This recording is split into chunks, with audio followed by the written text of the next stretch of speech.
Hi, this is Aaru's kitchen. Welcome to our channel world famous kitchen food. ఈరోజు మనం చాలా టేస్టీగా మరియు క్రిస్పీగా ఉండేటువంటి దోశనైతే ఎలా ప్రిపేర్ చేసుకోవాలో ఇప్పుడైతే మనం తెలుసుకుందాం. ఇది చాలా ఈజీ ప్రాసెస్. తప్పకుండా ట్రై చేయండి. ఎందుకంటే చాలా తొందరగా కూడా మనకు అవుతుంది. చాలా టేస్టీగా కూడా ఉంది కాబట్టి తప్పకుండా ట్రై చేసి ఎలా ఉందో కామెంట్ అయితే చేయండి. దీనికోసం ముందుగా మనం ఎలా ప్రిపేర్ చేసుకోవాలో దోశనైతే తెలుసుకుందాం. అంతకన్నా ముందు మా ఛానల్ని కనుక ఎవరైనా కొత్తగా చూసినట్లయితే తప్పకుండా లైక్ చేయండి, షేర్ చేయండి, అలాగే సబ్స్క్రైబ్ చేసుకోవడం అస్సలు మర్చిపోవద్దు. ఎందుకంటే ఇలాంటి మరెన్నో వీడియోస్ కూడా మీకు నోటిఫికేషన్గా రావాలి అనుకుంటే తప్పకుండా సబ్స్క్రైబ్ చేసుకోండి.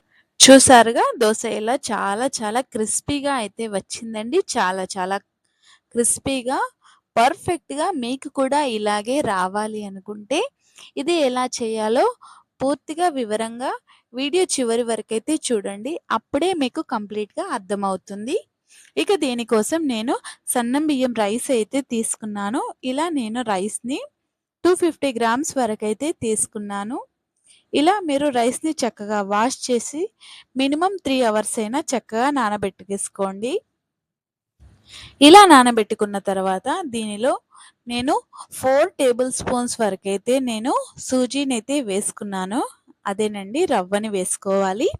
అలా వేసుకున్న తర్వాత రుచికి తగ్గట్టుగా సాల్ట్ని, ఇలా మీరు జీలకర్రని 1 టేబుల్ స్పూన్ వరకు వేసుకొని జస్ట్ అలా టేస్ట్ కోసం మాత్రమే నేను ఒక మిర్చిని అయితే వేసాను. అలా వేసుకొని చక్కగా మిక్సీ అయితే పట్టుకోండి. ఇలా మీరు మిక్సీలో వేసుకున్న తర్వాత మనకు వన్ సైడ్ అయితే ఇలా దీనికోసం చట్నీని అయితే ప్రిపేర్ చేసుకుందాం. ఎందుకంటే ఈ చట్నీ చాలా చాలా టేస్టీగా ఉంటుంది. ఈ క్రిస్పీ క్రిస్పీ దోశకి ఈ చట్నీ చాలా పర్ఫెక్ట్గా చాలా టేస్టీగా అయితే ఉంటుంది. తప్పకుండా చూడండి. ఇక దీనికోసం మనం ముందుగా మీకు ఎంతవరకు చట్నీ అవసరం పడుతుందో అంతవరకైతే నేనైతే 50 గ్రామ్స్ వరకైతే ఇలా పల్లీలనైతే తీసుకున్నాను. ఇలా మీరు వేరుశనగ గుళ్ళనైతే తీసుకొని చక్కగా వేయించుకోవాలి. మనం ఈ పల్లీలను వేయించుకునేటప్పుడు తప్పకుండా హై ఫ్లేమ్‌లో మాత్రం అస్సలు పెట్టకండి. ఎందుకంటే ఇవి తొందరగా మాడిపోతాయి తప్ప మనకు చక్కగా ఫ్రై అవ్వవు కాబట్టి మనం మీడియం ఫ్లేమ్‌లోనే ఉంచి మాత్రమే ఫ్రై చేసుకోవాలి. చూసారుగా ఇలా చిటపటలాడుతూ ఉంటేనే చక్కగా మనకు ఫ్రై అయినట్టు. ఇలా అయిన తర్వాత 50 గ్రామ్స్ వరకు పల్లీలను తీసుకున్నప్పుడు మనం 20 గ్రామ్స్ వరకైతే ఇలా మనం పుట్నాలనైతే తీసుకోవాలి. ఇలా పుట్నాల పప్పు వేసుకొని చక్కగా మిక్సీలో వేసుకుంటే చూసారుగా చాలా పర్ఫెక్ట్‌గా మనకు చట్నీ అనేది ప్రిపేర్ అయిపోయింది. ఆ తర్వాత దీనిలో మరి కాస్త టేస్ట్ అనేది ఈ చట్నీకి రావడానికి కోసమైతే నేను కొద్దిగా పెరుగునైతే వాడాను. చాలా అంటే చాలా చాలా బాగుంది.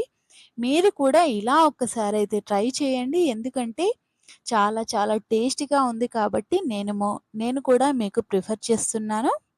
చూసారుగా చాలా పర్ఫెక్ట్‌గా చట్నీ అనేది ప్రిపేర్ అయిపోయింది. ఇక మనం దోసని ఎలా ప్రిపేర్ చేసుకోవాలో ఇప్పుడైతే తెలుసుకుందాం. నేను ముందు చెప్పినట్టుగా రైస్‌ని వాటన్నింటిని మిక్సీలో వేసుకున్నాం కదండీ! వాటన్నింటిని అయితే చక్కగా మనం మిక్సీలో వేసి పట్టుకోవాలి.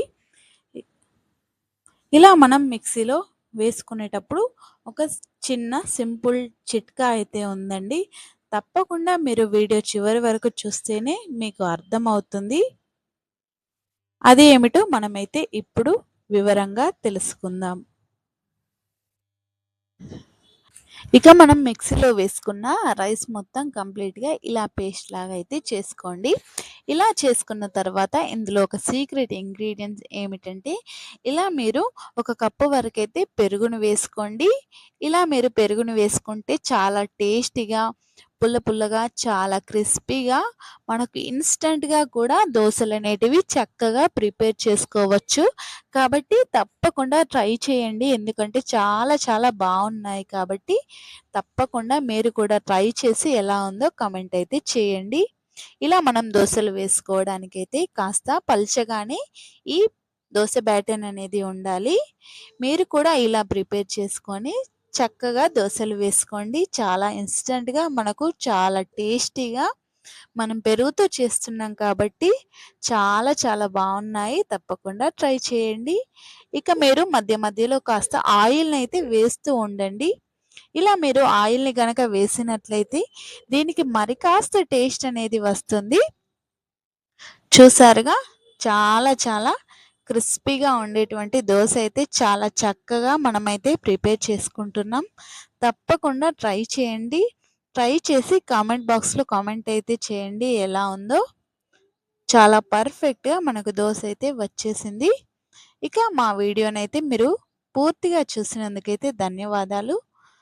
మీరు కూడా ఎలా ఉందో కామెంట్ చేసి చెప్పండి.